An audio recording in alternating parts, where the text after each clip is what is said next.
ચાલો મિત્રો, આજે શિવરાત્રી નિમિત્તે આપણે ફરાળી ઢોકળા બનાવવાના છે.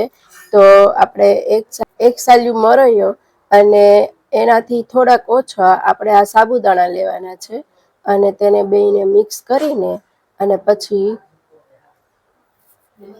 મિક્સરમાં ગ્રાઇન્ડ કરી લેવાના છે. આપણે કરકરો પાવડર થાય એ પ્રમાણે આપણે કરી લેવાનો છે અને પછી તેને હવે તપેલીમાં કાઢી અને પછી તેને ચાળી લેવાનો છે.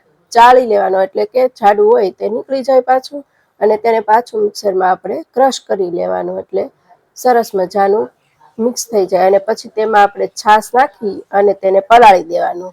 એટલે મરૈયો અને સાબુદાણા બંનેને આપણે પલાળી દેવાનું. છાશમાં ખાટી હોય તો સરસ ખાટા ઢોકળા થાય આપણી. અને તેને સારી રીતે મિક્સ કરી અને હલાવી નાખવાનું એટલે સરસ મિક્સ થઈ જાય. જો તમે જોઈ શકો છો બેટર આપણે સરસ મિક્સ થઈ ગયેલું છે.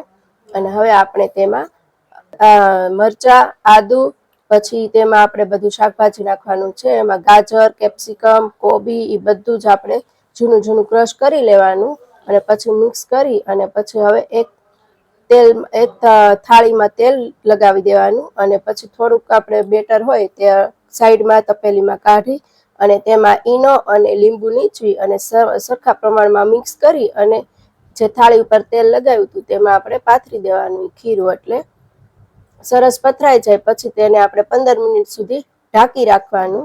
અને આપણે જો મજા આવે તો એમાં કોરી ચટણી પણ નાખી શકીએ છીએ. જો હવે આ થઈ ગયા આપણે ઢોકળા તૈયાર.